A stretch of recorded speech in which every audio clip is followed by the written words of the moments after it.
পূর্বসূরির আমলে জারি করা সব নির্বাহী আদেশ বাতিলের ঘোষণা দিয়েছেন যুক্তরাষ্ট্রের প্রেসিডেন্ট ডোনাল্ড ট্রাম্প। তার দাবি, সাবেক প্রেসিডেন্ট জো বাইডেন যে আদেশগুলো করেছিলেন সেগুলোর কোনোটাই বৈধ নয়। কী কারণে জো বাইডেনের আমলে জারি হওয়া নির্বাহী আদেশ বাতিল হচ্ছে তার ব্যাখ্যাও দিয়েছেন ডোনাল্ড ট্রাম্প। যুক্তরাষ্ট্রের বর্তমান প্রেসিডেন্টের দাবি, বাইডেনের আমলে জারি হওয়া আদেশগুলো অটোপেন স্বাক্ষর হয়েছিল, এই কারণে সেই আদেশগুলোর কোনো আইনি ভিত্তি নেই। 28 নভেম্বর 2000 সালে এক পোস্টে ট্রাম্প বলেন, বাইডেনের আমলের প্রায় 92% নির্দেশই এই পদ্ধতি ব্যবহার করে সই করা হয়েছিল, তাই এর কোনো আইনি বৈধতা নেই। এ কারণেই যেসব নির্দেশে সাবেক প্রেসিডেন্ট জো বাইডেন নিজে সই করেননি সেগুলো বাতিল করা হচ্ছে। ট্রাম্প বহুদিন ধরে বলে আসছেন, 82 বছর বয়সে পদ ছাড়ার সময় বাইডেন শারীরিক ও মানসিকভাবে এতটাই দুর্বল ছিলেন যে তিনি আসলে নির্বাহী অফিস পুরোপুরি নিয়ন্ত্রণ করতে পারেননি।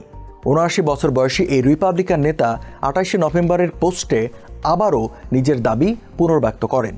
হুঁশিয়ারি দেন, ডেমোক্রেটরা যদি বিষয়টি অস্বীকার করে তবে বাইডেনের বিরুদ্ধে মামলা করবেন তিনি। ট্রাম্প বলেন, যেসব নির্বাহী আদেশে জো বাইডেন সরাসরি সই করেননি সেগুলো বাতিল করতে যাচ্ছি, কারণ অটোপেন পরিচালনাকারীরা এসব অবৈধভাবে করেছিলেন। জো বাইডেন অটোপেন প্রক্রিয়ায় জড়িত ছিলেন না। যদি জড়িত থাকার দাবি করেন তবে মিথ্যাচারের অভিযোগে আদালতে হাজির করা হবে তাকে।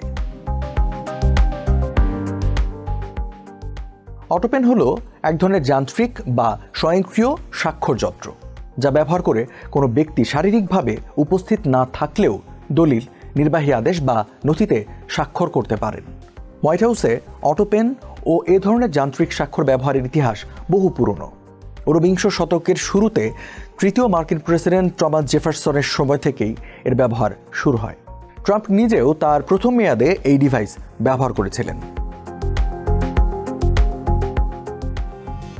দায়িত্ব পালনের সময় অটোপেন ব্যবহারের কারণে বারবার বাইডেনকে নিয়ে উপহাস করেছেন ট্রাম্প। বছরের শুরুতে হোয়াইট হাউস রোজ গার্ডেনের পাশে প্রেসিডেন্সিয়াল ওয়াক অফ ফ্রেম স্থাপন করা হলে বাইডেনের প্রতিকৃতির জায়গায় মজা করে একটি যান্ত্রিক স্বাক্ষর যন্ত্রের ছবি বসিয়েছিলেন ট্রাম্প। চলতি মাসে ওয়াশিংটন সফরের সময় যুবরাজ মোহাম্মদ বিন সালমানকে ছবিটি দেখিয়েছিলেন তিনি। প্রেসিডেন্ট নির্বাচনে দুবার একে অপরের মুখোমুখি হয়েছিলেন বাইডেন ও ট্রাম্প। প্রথমবার 2020 সালে, সেবার ট্রাম্প হেরে যান। পরের বার 2024 সালে। এবার অবশ্য নির্বাচন থেকে সরে দাঁড়ান বাইডেন, জয় পান ট্রাম্প। 2020 সালের নির্বাচনে পরাজয় আজও মেনে নেননি ট্রাম্প। সেবার ভোটে ব্যাপক কারচুপি হয়েছিল বলে দাবি করে আসছেন তিনি। বাইডেন সম্পর্কে আরও বিভ্রান্তিকর ও ভিত্তিহীন মন্তব্য করেছেন ট্রাম্প। তার দাবি, ডেমোক্রেটদের অজান্তে নীতিগত নথিতে সই করানোর জন্য বাইডেনের বয়সের সুযোগ নিয়েছিলেন হোয়াইট হাউসের কর্মীরা।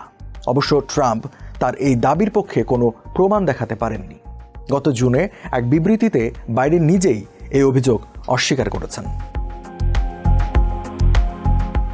বিশ্লেষকরা বলছে, 2020 সালের নির্বাচনে পরাজয় কোনোভাবেই মেনে নিতে পারেননি ট্রাম্প। এ কারণে দ্বিতীয় মেয়াদে ক্ষমতায় এসেই নির্বাহী আদেশে বাইডেনের জারি করা ক্ষমা বাতিলের চেষ্টা করেছিলেন ট্রাম্প। সবশেষ বাইডেনের আমলে যুক্তরাষ্ট্রের গ্রিন কার্ড পাওয়া ব্যক্তিদের তথ্য পুনরায় যাচাইয়ের ঘোষণা দিয়েছেন খ্যাপাটে ট্রাম্প।